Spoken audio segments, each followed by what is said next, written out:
99 TV భక్తి ఛానల్కి స్వాగతం. ఈరోజు మనం ఎప్పుడు చేసేటటువంటి ఒక ఎపిసోడ్ అంటే సంగీత సాహిత్యాలతో కూడినటువంటి ఎపిసోడ్ మనం చేస్తున్నాం. ఈ పాటకు రాగం ఏమిటి? ఈ పాటకు రాగం ఏమిటి? సాధారణంగా అందరికీ అంటే సంగీత దర్శకులకు అందరికీ తెలుసు రాగం గురించి. అంచేత ఈ కొంచెం కష్టమైనా సరే ఈ ఎపిసోడ్ని మేము ఎంచుకున్నాం. ఈ పాటకు రాగం ఏమిటి అనేటటువంటి కార్యక్రమంలో ఏ సినిమాలోది పాట పేరు ఏమిటి అనేది మనం చెప్పుకుందాం. ముందుగా పాట ఎలా పుట్టింది, దాని యొక్క తీరుతెన్నులు ఏమిటి అనేటటువంటి ఒక ఆలోచన అందరికీ ఉంటుంది. ఆ పాట అంటే అందరం పాడేసుకుంటాము, దానికి ఏమీ ఇది లేదు. కానీ అసలు పాట పుట్టడం ఏమిటి అని ఎవరు అనుకోవచ్చు కొంతమంది. పుట్టడం అంటే పాట పుట్టుక ఉంది. ఆ పాట ఎక్కడ పుట్టిందంటే పల్లె జనాల్లో, పల్లె సీమల్లో కార్మికులు, కర్షకులు అందరూ కూడా ఆ పాటలు పాడుకుంటూ చక్కగా వాళ్ళ యొక్క శ్రమను మర్చిపోవడానికి ఈ పాటల్ని పాడుకుంటూ ఉంటారనమాట. ఆటపాట అన్నారు కదా పెద్దలు, ఆడుతూ పాడుతూ పాటలు పాడతారు. అలాగే ప్రతి ఎపిసోడ్లో కూడా ఈ పాట గురించి నేను చెప్పవలసి వస్తుంది. మహానుభావులు పెద్ద రచయితలు రాసిన పాట ఇది ఆడుతూ పాడుతూ పని చేస్తుంటే అలుపు సొలుపు ఏమున్నది, ఇద్దరు ఒకటై చేయి కలిపితే ఎదురేమున్నది.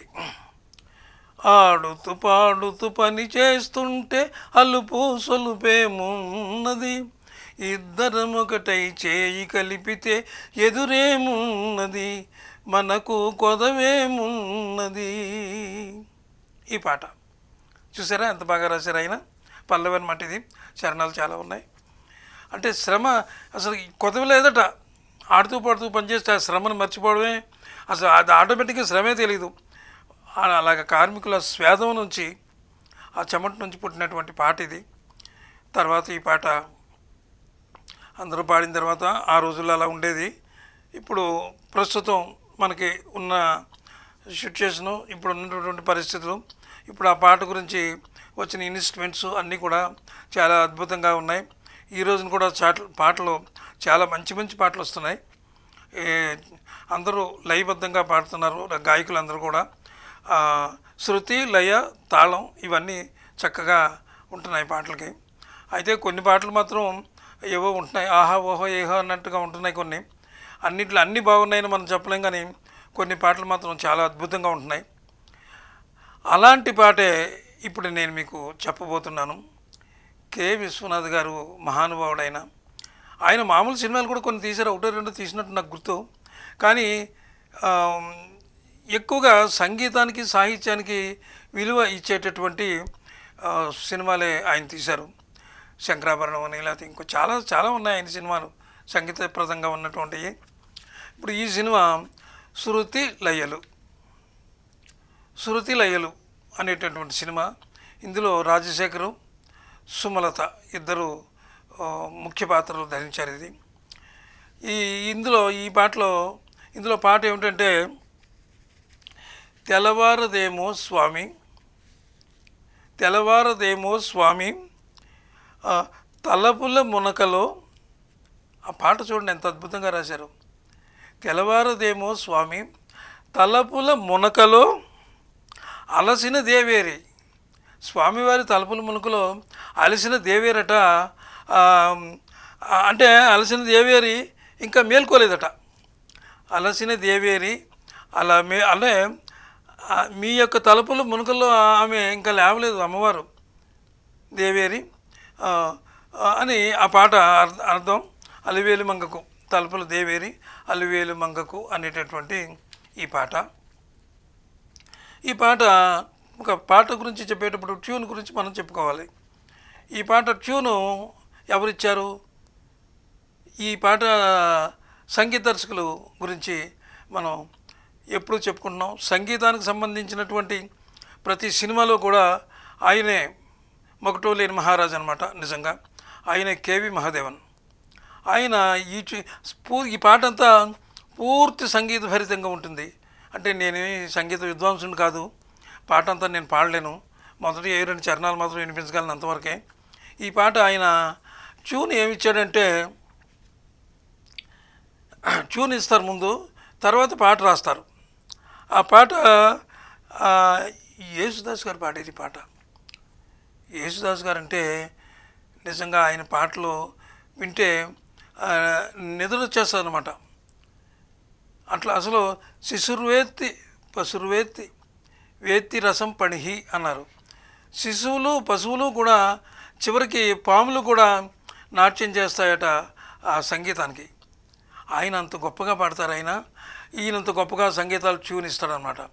ఆయన ఏం ట్యూన్ ఇచ్చారయ్యా ఈ పాటకి, తెల్లవారదేమో అనే పాటకి చెప్తాను. నేను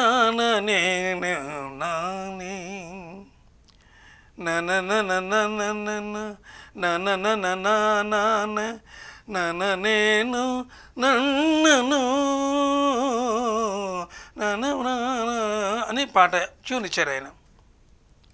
ఆ పాట దానికి యేసుదాస్ గారు పాడినటువంటి ఆయనే పాడారు. తెల్లవారదేమో స్వామి తలపుల మునకలో, అంటే ఆయన తలుపుల మునకలు అనమాట. తలపుల మునకలో అలసిన దేవేరి అలమేలు మంగకు తెల్లవారదేమో స్వామి అని ఆయన ఇచ్చిన ట్యూన్కి ఈయన ఆ పాట పాడారు. అలాగే నేను పాట అంతా పాడలేను, ముందే చెప్పాను, తప్పులుంటే క్షమించండి. నేను సంగీత పెద్ద విద్వాంసుని కాదు. అలాగే చరణం కూడా చాలా బాగా రాశారు. అది చెలువము నేలగా చెంగటలేదని కలతకు నెలవై నిలిచిన నెలతకు కలల అలజడిలో నిద్దుర కరవై కలల అలజడిలో నిద్దుర కరవై అలసిన దేవేరి అలమేలు మంగకు తెల్లవారదేమో స్వామి. ఈ పాట యేసుదాస్ గారు నిజంగా అంత ఆయన పాడుతుంటే ఏ పాట పాడినా ఆయన చాలా ఇంకా ఎదుటి వినేవాళ్ళు పరవశులు అయిపోతారనమాట. ఆయన పాడిన పాటకి అంత అద్భుతంగా ఆయన ఈ పాట పాడారు. అయితే ఇక్కడ పాట ఎవరు రాశారు, పాట గురించి దాని గురించి మనం అనుకున్నాం. అయితే సంగీతం మాత్రం అంటే ఈ అలసిన దేవేరి అనేది మామూలుగా త్యాగరాజు కృతులదే. దీనికి కూడా రచయితలు ఉన్నారు. అంటే త్యాగరాయ కృతుల్లోనూ మనం ఎక్కువగా పాటలు రచయితల గురించి మనం చెప్పడానికి కుదరదు. అలాంటి పాట ఇది. పూర్తిగా సంగీతం అసలు ఈ పాట స్టార్ట్ అయిన దగ్గర నుంచి కూడా సరిగమ పదనిసలు కానీ లేకపోతే ఇందులో గమకాలు కానీ అద్భుతమైనటువంటి గమకాలతో ఈ పాట ఆయన ట్యూన్ ఇచ్చారు. మహానుభావుడు. నిజంగా ఏ లోకంలో ఉన్న ఆయనకి నమస్కారం చేయాలి. కేవి మహాదేవన్ గారు, యేసుదాస్ గారు వారి చిన్న దానికి ఈయన బాబా ఎక్కడ హై పిచ్లోకి వెళ్ళాలి, ఎక్కడ మధ్యలో రావాలి, ఎక్కడ మందిరంలోకి రావాలి, అసలు ఎలాగ రావాలి, ఆ రాగాలు ఏ రాగం ఎక్కడ మలుపు తిప్పాలి. శ్రావ్యమైనటువంటి కంఠం అయింది యేసుదాస్ గారిది. పాట గురించి నేను ఎక్కువ చెప్తున్నాను, మిగిలిన సోది అని చెప్పట్లేదు, దయచేసి మరోలాగా అనుకోకండి. అంత అద్భుతంగా, ఎందుకంటే ఈ పాటకు రాగం ఏమిటనేది కాన్సెప్ట్ మంది. అంచేత మిగిలిన విషయాలు నేనేం తడవట్లేదు. అంచేత ఆ పాట అంత అద్భుతంగా ఉంది. ఇక మరి కేవి మహాదేవన్ గారు ఈ పాట చేశారు, బాణీలు కట్టారు. బాణీలు ఎలా కట్టారంటే నిజంగా మన్మథ బాణం వేస్తే ఎలాగైతే గుచ్చుకుంటుందో ఆమెకి, అదేవిధంగా ఈ బాణీలు ప్రతి మనిషిలోనూ గుచ్చుకున్నాయన్నమాట. ప్రతి మనిషి మన గుండెల్లోనూ టచ్ చేసినాయి ఇవి బాణీలు. అంత అద్భుతంగా ఆయన బాణీలు కట్టారు. ఆ రాగం కూడా మామూలు రాగం కాదు, 3 రాగాలు వాడారు ఇందులో ఆయన. 3 రాగాలు ఆయన వాడారు ఇందులో. ఏవి రాగాలంటే మూడును అంటే అభేరి రాగం ఒకటి వాడారు. అభేరి అంటే తెలుసు మీకు అందరికీ. రాగాల్లో రాజు లాంటిదన్నమాట అది. అభేరి ఒకటి వాడారు. తర్వాత కల్హరి ప్రియ, కల్హరి ప్రియ ఆ రాగం కూడా వాడారు. అలాగే కాపీ రాగం, కాపీ రాగం అని ఒక రాగం ఉంది. ఈ 3 రాగాలు కూడా ఈ పాటలో సంచారం చేస్తూ ఉంటాయన్నమాట. అంటే అంత అద్భుతంగా ఈ పాటను ఆయన రాశారు. ఇక పూర్తి సంగీతభరితమైనటువంటి ఈ చిత్రం చాలా అంటే ఏ థియేటర్లో చూసినా సరే ఈ సినిమాకి గొప్ప ప్రేక్షకాదరణ లభించింది. చాలా విజయం సాధించింది ఈ సినిమా శృతి లయలు. అలాగే పాట పేరు తెల్లవారదేమో స్వామి, తలపుల మునకలో, అంటే ఆయన తలుపులు అనమాట. తలపుల మునకలో అలసిన శ్రీదేవి, అలసిన దేవేరి, శ్రీదేవి కాదు, అలసిన దేవేరి అలమేలు మంగకు తెల్లవారదేమో స్వామి అనేది పాట. మళ్ళీ రాగం గురించి చెప్తున్నాను. అభేరి రాగం, కలహరి ప్రియ, కాపీ రాగం.